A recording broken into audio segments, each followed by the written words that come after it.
Today's show, despite some pushback from the Capitals in the third period, they fall to the Senators in OT. And are the Capitals closing in on a new contract with Charlie Lindgren?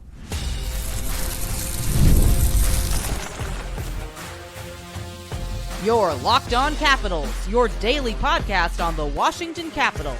Part of the Locked On Podcast Network. Your team every day.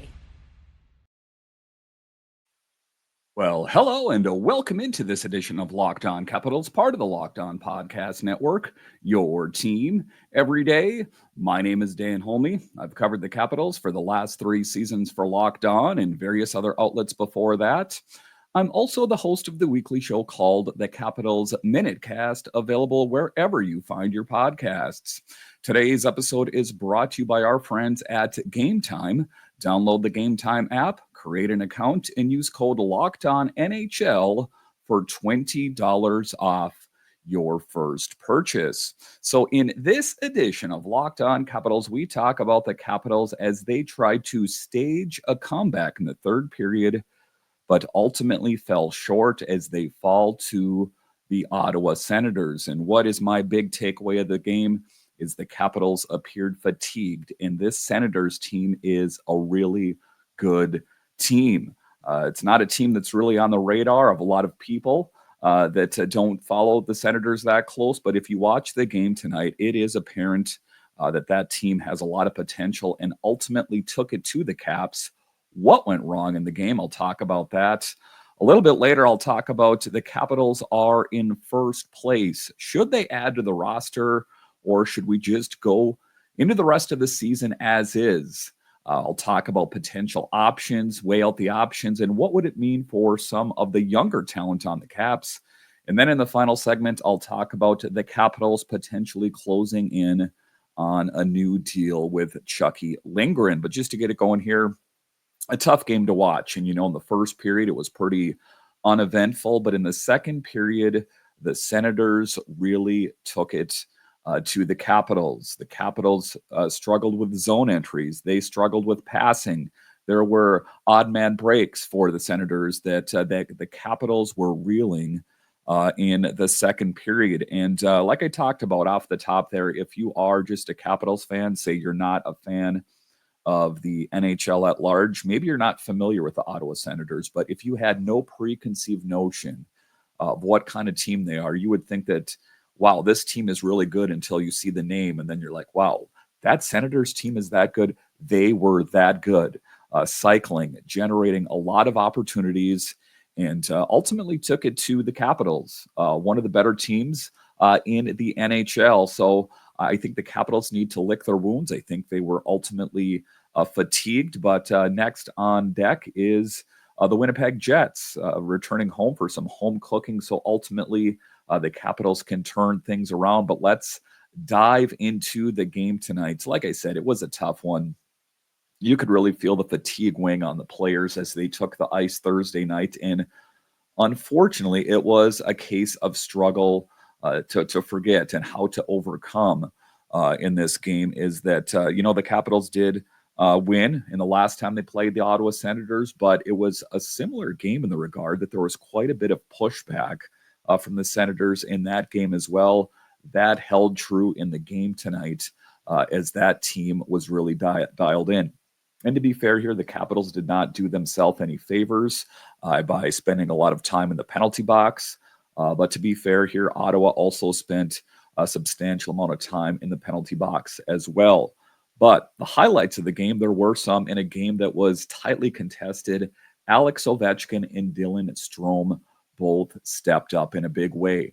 Dylan Strome, in particular, in the third period, when Joe Beninati was talking about that it was pretty much put a fork in this team, that on the last PK when the Ottawa Senators scored, and they did, that it should have been curtains for the Capitals, but Dylan Strome finding the back of the net and Alex Ovechkin really demonstrated the pushback of this team. At the end of the day, too little, too late, as the wheel wobbled in the second and the third period and things got out of control. The Capitals missed out on power play opportunities that led to Ottawa Senators goals. So ultimately, damage control is something that the Capitals were trying to implement there. But at the end of the day, the mistakes that were made earlier in the game is ultimately what led to the Capitals' demise. They led the charge for the Capitals, Dylan Strome and Alex Ovechkin, but we ended up falling 5-4 in OT. So the Capitals do pick up a point. That's a big thing, as we are at that point of the season where you want to accumulate as many points as we possibly can. But the big thing I want you to walk away from this game is not the score, because, well, before the third period and the attempted rally that was led by Dylan Strome and Alex Ovechkin, I was going to come on this podcast and say one of the worst games I had seen the Capitals play this season. And it was still pretty ugly for pretty good swaths of the game. Like I talked about, passing was not smooth. Zone entries, they spent way too much time in the defensive zone and the offensive zone, that I think that Spencer Carberry is definitely going to have his work cut out for him going over the game film. But Alex Ovechkin in particular found the back of the net, and not quite at his office, more towards the blue line there. But Ovi had a standout game, contributing 2 assists and a goal, which moves him just 5 points away from tying Phil Esposito for the 11th most points in NHL history with 1,590. And that's one of the things I talk about on the show all the time, is we know that Alex Ovechkin is chasing down Wayne Gretzky, but it's all the things that he's accomplishing between here and there. But again, like I talked about, Alex Ovechkin, huge. And Dylan Strome was also on fire, netting 2 goals, with Ovechkin assisting on the second. So that's what I want you to walk away with, that there was some bad, for sure. But what you really saw was some pushback in a game that shouldn't have gotten that out of hand. Too many opportunities, and that is ultimately why the Capitals are in the position that they're in. And let's not also forget about Tom Wilson. He earned his 200th career assist on that goal, a solid milestone for him as well. The future captain of the Capitals, Tom Wilson, huge in this game. I think if there's one thing the Capitals could have ratcheted up a little bit more, would be the physical aspect. I know with Tkachuk out there, he likes to bring the physicality, and there was some physicality by the Capitals that led to that penalty by Radish. Physicality was more of him getting tripping the guy up, but I think that if they could have just kind of applied more pressure, grinding people out against the boards, maybe it would have been more effective. Other big player performances is Alexei Protas kept his scoring streak alive, now at 6 games with an assist. Alexei Protas, huge for the Capitals, of course, and that was evident in the game tonight. And Pierre-Luc Dubois, well, we know what he's doing. He is really on fire right now as well, leading the team with 25 points over the last 26 games. So, you take a look at it. It was a Capitals team that really lost their way in the second period. It was just truly an ugly effort by the Capitals. And some people might say, well, hey, they should have had Logan Thompson in there and they may have won the game. And maybe so, but I don't think that's the case. I think that maybe Logan Thompson may have made a save or two that Chucky didn't. But at the end of the day, I think that Lindgren was pretty solid. And I hate to go down this direction, but the officiating and the penalties, but the officiating in particular was pretty rough, but it was pretty rough on both sides, to be clear here. And usually what I tell my friends that are following other teams when they blame officiating, it's just like, really? You're blaming the officiating? Usually that's a sign that your team is not playing so well when you're kind of reaching there. But it was a rough game in that regard. They were calling most everything out there. Right from the start, the penalties were flying. We saw the Caps get hit with too many men on the ice calls in the first period. Charlie Lindgren, our penalty kill, managed to hold off, but Ottawa found their groove with Ridley Gregg scoring on the PP. That's what I'm talking about, those odd man breaks, the rushes, that kind of thing, that it was difficult. And, all things considered, talking about Charlie Lindgren, that score could have been much worse. The Ottawa Senators could have scored that many more goals. That the Capitals were pretty ugly out there in the second period in particular. But in the second period, Connor McMichael doing what he does best, scoring goals kind of near the net front there. With his 11th game scoring drought, which was a nice lift, but we faced a setback with those back-to-back shorthanded goals from the Sens. So Connor McMichael finding the back of the net, but back-to-back shorthanded goals. You kind of see where I'm getting at here about one of the uglier games by the Capitals, despite the attempted rally in the third period. Now, this was a tough pill to swallow for me as a Capitals fan, and I imagine you at home as well, as I think the perception was that the Capitals were going to win this game. Kind of a lot of the ways why I think that Charlie Lindgren was there in the first place is they wanted to have a Connor Hellebuck, Logan Thompson matchup on Saturday. The Capitals on paper should have won this game. It's going to be interesting to see how they fare against a really good team like the Jets. Now, even though our top-ranked road penalty kill was under siege, the Caps still managed to get a couple goals on the PP. Lindgren made some clutch saves, including stopping a penalty shot from Shane Pinto in the third. 2 penalty shots in the game. This game was crazy. It's not often you see penalty shots anymore, but 2 in one game, quite something. But that third period rally I'm talking about, the Caps refused to back down. That is what is different with this year's team. After trailing 3-1 going into the third, Strome answered with a power play goal. That was a moment that got me out of my seat at home when Jake Sanderson responded quickly for Ottawa. Ovi struck back. That's that pushback, that tenacity with another power play goal, showing he's not slowing down anytime soon. Now, this is where it gets exciting. If you want to find the lemonade from the lemons, Alex Ovechkin, currently he's 19 goals away from surpassing Wayne Gretzky for the most goals in NHL history. What an achievement. And it is going to be a monumental moment for this team. But that's what I'm walking away from, the positivity. I don't want to dwell too much on the negativity. I know that Spencer Carberry and his coaching staff will do that for me. But the overtime heartbreak, despite forcing overtime and walking away with at least 1 point, we couldn't seal the deal. What happened? What happened is, well, the puck was caught in the corner, and the Senators player was in the middle of the ice, and no one was covering him. He was just, in football terms, he was wide open. So all he had to do was get the puck to him, and he drove it home. So it was kind of ugly in overtime as well for the Capitals. That definitely some things to work on, as Thomas Chabot netted the game-winning goal in the extra frame. But as far as Lindgren is concerned, saves 29 of 34 shots. But the Senators put up a fight, including 2 penalty shots. Ultimately, I want to kind of forget about this game and hope the Capitals can find a way to rally against a really good Winnipeg Jets team. All right, so coming up here after the break, we'll talk about the roster right now. Some people are saying, why do you want to mess with it? The Capitals are in first place. Is that the right idea? I'll discuss straight ahead.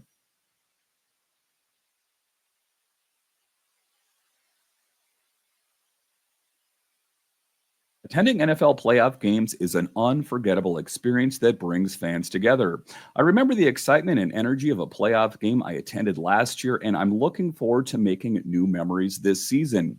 Game Time has a new feature called Game Time Picks that makes getting tickets for events even easier. It filters out the fluff to show you only incredible deals on great seats, so you don't have to waste time searching through thousands of tickets. And that is the frustrating part, isn't it? Your favorite band is coming to town. Your favorite sports team is playing. But what is the view of the stage or the playing surface going to be? Take the guesswork out of buying tickets with Game Time. Download the Game Time app, create an account, and use code LOCKEDONNHL for $20 off your first purchase. Terms apply. Again, create an account and redeem code LOCKEDON NHL for $20 off. Download Game Time today. Last minute tickets, lowest prices, guaranteed. All right, welcome back into this edition of Locked On Capitals, part of the Locked On Podcast Network, your team. Every day you can find me over on Twitter. It's at DanCaps218. You can find the show on Twitter. It's at Locked On Caps. And I want to thank all of you for making this your first listen of the day. All right, in this next segment here, we're going to talk about the roster that the Capitals are sitting in a pretty good position. That they should they go out and should they try to acquire some other players? We've heard about the different names: Yanni, Gourde, Brock Nelson, these kind of players.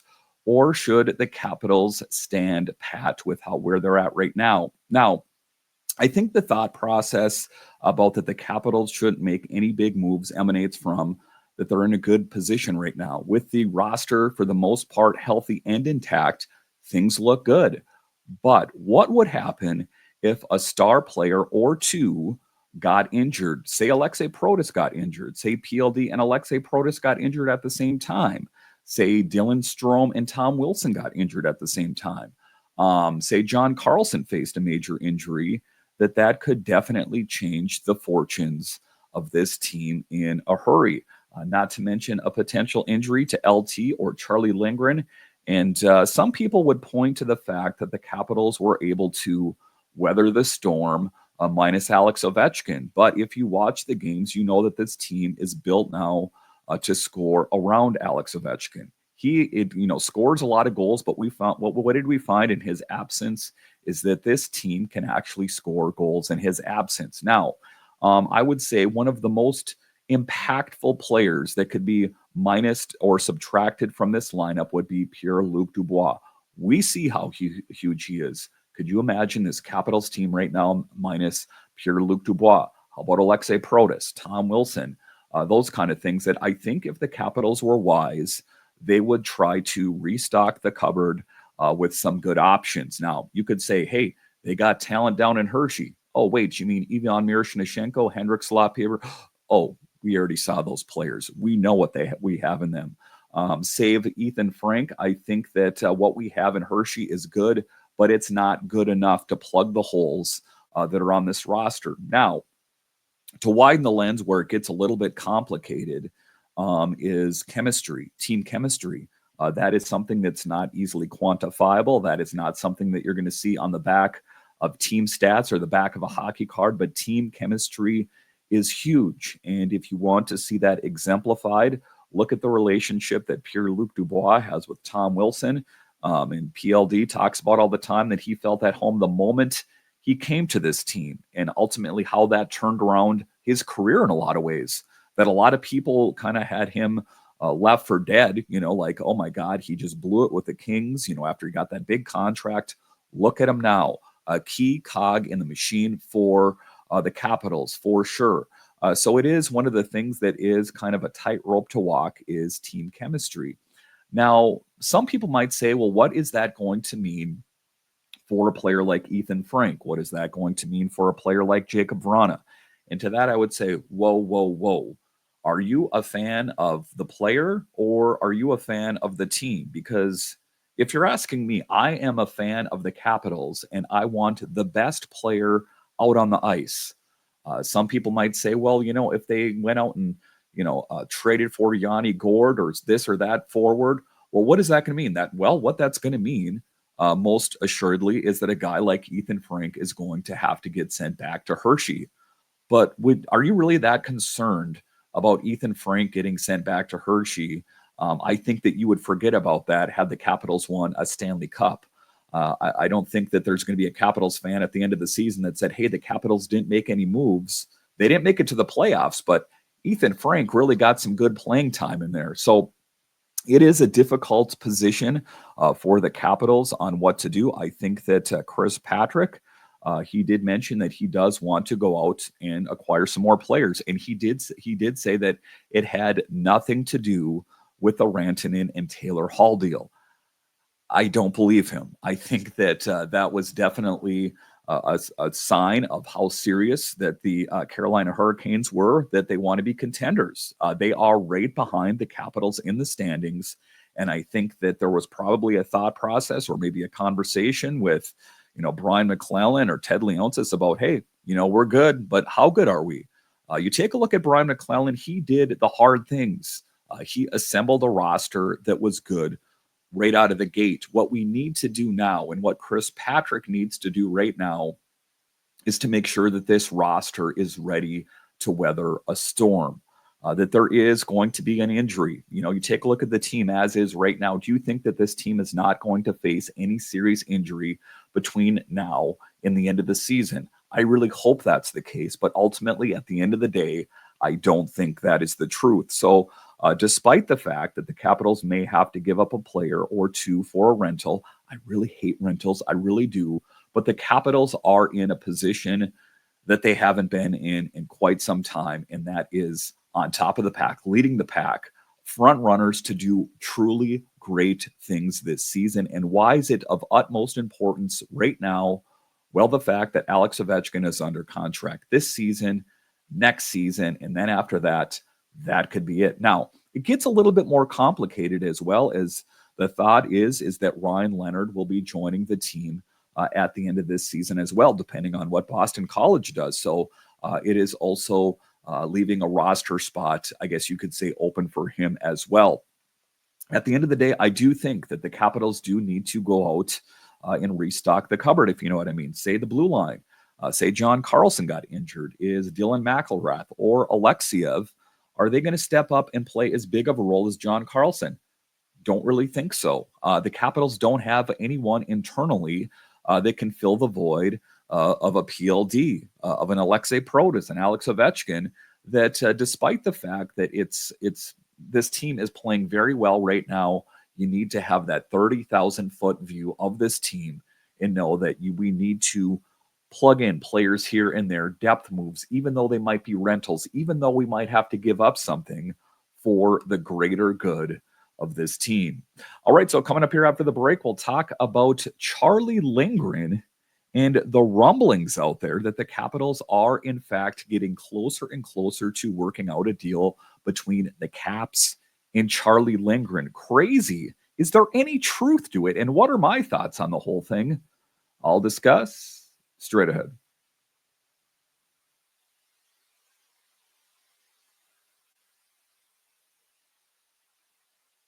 All right, welcome back into this edition of Locked On Capitals, part of the Locked On Podcast Network, your team every day. The best way that you can help grow the show is to subscribe to Locked On Capitals on YouTube and comment anything down below. All right, in this next segment here, we are going to talk about something I've talked about quite often on this show, but there has been some new news from an insider that said that the Capitals and Charlie Lindgren and his representation are getting close to working out a deal. And I've always said that I don't think it would happen.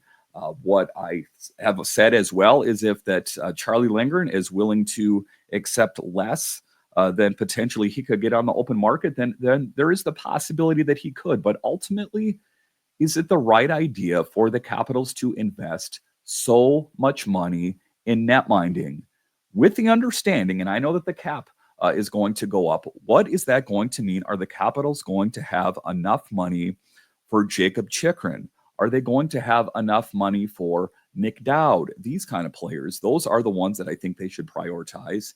And how would you feel about that, Capitals fans? I'm going to go ahead and ask you that, hey, the Capitals re-signed Charlie Lindgren to a new deal, but they weren't able to come to terms with Jacob Chychrun. Knee-jerk reaction. How would you feel about that? So I think that, I talked to quite a bit of people. I was on a recent podcast where they said that they want Charlie Lindgren back. And they, at the time didn't have Logan Thompson under a deal, that they want them both back. And listen, I would love to be taller and more fit and drive a fancy car, but some things just aren't reality. And the reality of it is I think that unless, Chris Patrick can really pull a rabbit out of his hat, I do not see the Capitals being able to retain Logan Thompson, Charlie Lindgren, Jacob Chychrun, unless they move a bunch of players out, maybe or at the trade deadline, say they move a bunch of players. But ultimately, is that the right idea, considering that the team is playing so well? So let's do that. Let's dive into the most recent news here, the rumblings, if you will, surrounding Chucky Lindgren. So, and this emanates from ESPN's Kevin Weeks. The potential extension for Lindgren could come with an average annual value of 3.5 million and 4 million. So it could come in between those two ranges. That's a lot of money to be invested in just netminding. And you have to start wondering and you have to start thinking to yourself, Charlie Lindgren is good. We get that. Who else is, in a contract year? Hunter Shepard. What would that mean for him? Clay Stevenson as well. That it's interesting that the Capitals have a lot of younger talent. And I always talk on the show that they have young talent, from Hershey all the way down to the ECHL and prospects and juniors and all that kind of thing, overseas even. When are they going to make any good on that talent? And would it be a wiser idea to move on for Charlie Lindgren in favor of a Hunter Shepard or a Clay Stevenson, who is not going to fetch nearly the same amount as Logan Thompson and Charlie Lindgren will be combined? So that is the difficult position. Lindgren is currently in the final year of his 3-year, $3.3 million deal and will become an unrestricted free agent. As we remember, he joined the Caps back in 2022 to back up Darcy, but as we remember, ultimately took over the reins and was the starter. But it was his last season where he really made a name for himself, significantly contributing to the team's success and their push for the 2024 Stanley Cup playoffs. Great. Those are all good things. It's all about money for me.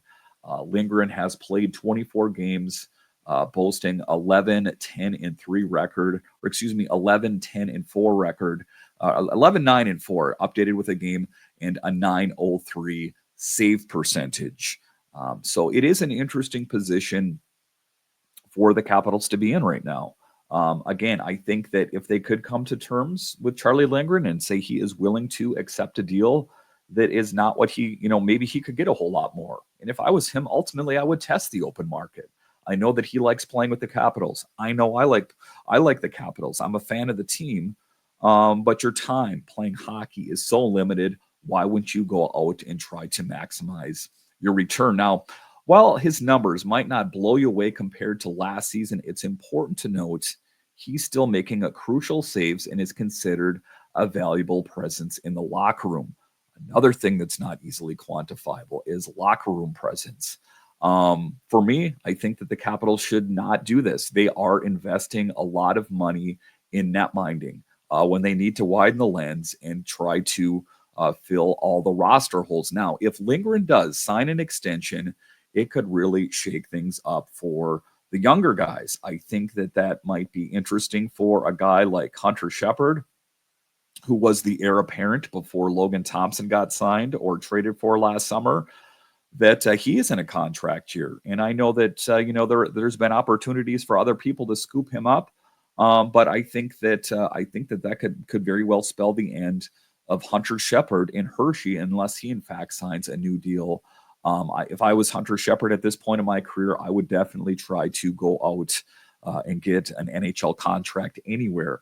What that might end up meaning is for more playing time in the AHL for Clay Stevenson to work on his game. So there's a lot of different scenarios for the Capitals. But again, my thing on the whole thing is it's a lot of money tied up into netminding, and I don't necessarily think that is the right option. And here's an interesting tidbit. Team captain Alex Ovechkin has voiced his support for Lindgren, stressing the strong locker room chemistry they've built. So that's one of the things. And, and I think it was a couple episodes ago, I said, if I could put a title on this year's Capitals team, it would be Defying the Odds. Another thing you could do to summarize underneath of it is team chemistry. This team just seems to be oozing with team chemistry. That I hear it from everyone from PLD to Strome to Alex Ovechkin to LT and Charlie Lindgren, that is definitely a part of the secret sauce of this year's Capitals team. But again, my big takeaway on this segment is if I was the GM, I would not invest this much money into netminding unless he has a rabbit up his sleeve, unless he knows something that I don't, that he plans on making a move here or there, or say the Capitals are pushing all their chips on that salary cap is going to be adjusted. All right, once again, I want to thank you for joining me on this edition of Locked On Capitals, your only daily year-round podcast covering the Washington Capitals. And I want to thank all of you that listen on the audio side and watch this on YouTube. You are what makes this show successful. All right, once again, I want to thank you for joining me on this edition of Locked On Capitals, part of the Locked On Podcast Network, your team every day. My name is Dan Holme, and I'll talk to you again next time.